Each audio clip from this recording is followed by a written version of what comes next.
Jikalau di hari Jumat saya pun diingatkan. Melalui Yohanes 16:33 itu Tuhan Yesus mengingatkan kepada murid-muridnya, di dalam dunia ini kamu tidak akan mendapatkan damai. Karena dunia ini sudah kotor, dunia ini sudah dicacati dan penuh dengan dosa. Lebih-lebih jikalau kamu tetap hidup di dalam dosa, damai tidak akan kamu dapatkan. Tetapi damai itu akan kamu dapatkan jikalau kamu menaruh percaya kepada Aku, yang sudah memberikan satu janji. Suatu saat nanti kamu akan bersamaku di surga. Itu yang boleh melepaskan saya, yang boleh melepaskan saudara daripada hal-hal yang mencekam saat ini. Apakah saya tidak memiliki kekhawatiran? Oh ya, banyak sekali kekhawatiran. Jepang terkena bencana. Kita pun mungkin pernah pikir-pikir kalau itu radiasi nuklir sampai ke sini. Di dunia ini penuh dengan satu ketakutan, kekecewaan.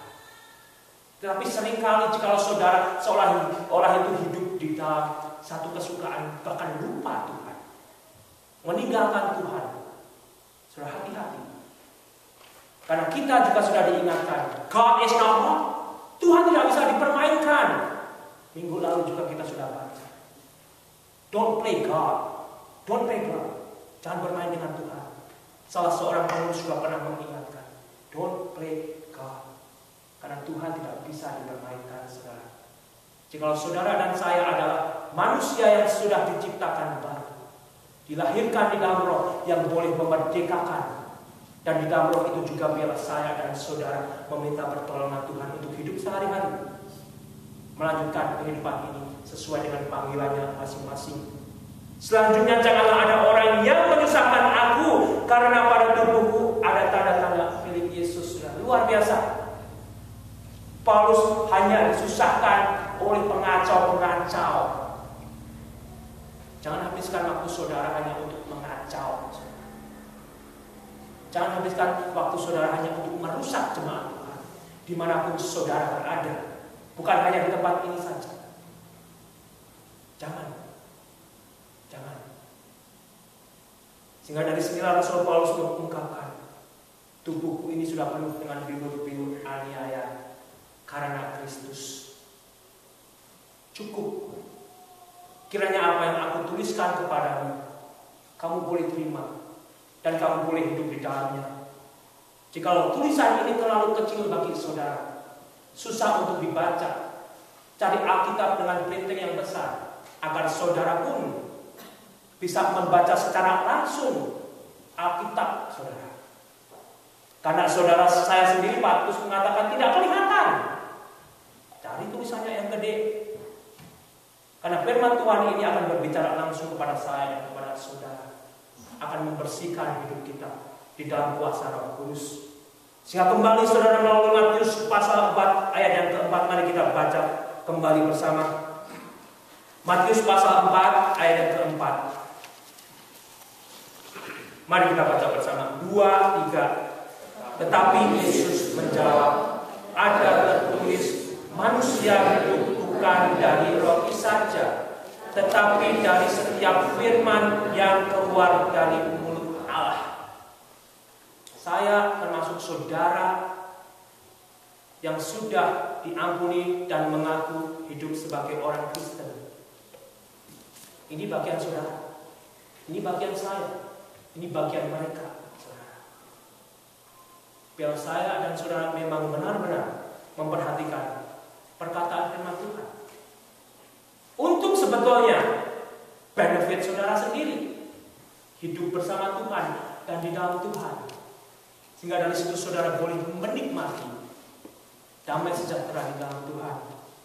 Ada tertulis, manusia hidup bukan dari roti saja, tetapi dari setiap firman yang keluar dari mulut Allah.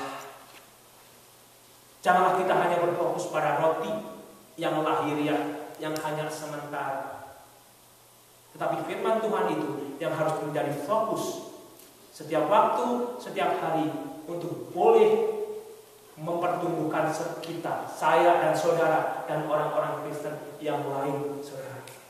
Sehingga akhirnya kasih karunia Tuhan kita Yesus Kristus menyertai roh kamu, saudara-saudara. Amin. Sehingga dari sinilah biarlah kembali, saudara, di akhir daripada buku Galatia ini juga saya boleh diingatkan, saudara boleh diingatkan untuk kembali kita tidak hidup di dalam daging. Itu yang kita sudah dengarkan. Kita tidak hidup untuk kepentingan diri kita sendiri, dan kita tidak hidup untuk dipuja oleh manusia seperti oleh si munafik-munafik itu yang hanya menonjolkan dirinya. Tetapi biarlah saya dan saudara boleh bertumbuh dan boleh bertumpu pada kebodohan salib Kristus. Karena disitulah Bapa sudah menyelesaikan segala bentuk penyelamatan yang hanya kita bisa terima di dalam iman, dan kita tetap melanjutkan hidup di dunia ini di dalam iman oleh pertolongan Roh Kudus-Nya. Dan jika saudara mau, saya mau, saudara sendiri yang akan meraup hasilnya, saudara akan melihat buahnya. Amin. Mari kita berdoa. Bapa, terima kasih kami boleh diberikan berkat firman-Mu. Biarlah kembali Tuhan masing-masing mengambil keputusan,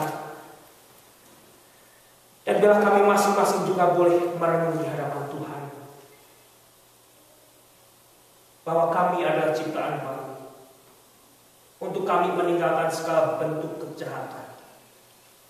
Dan di dalam kelemahan kami boleh minta tolong Tuhan, untuk Tuhan perbaharui dari waktu ke waktu, sehingga hidup kami pun boleh berarti bagi jemaat-Mu Tuhan.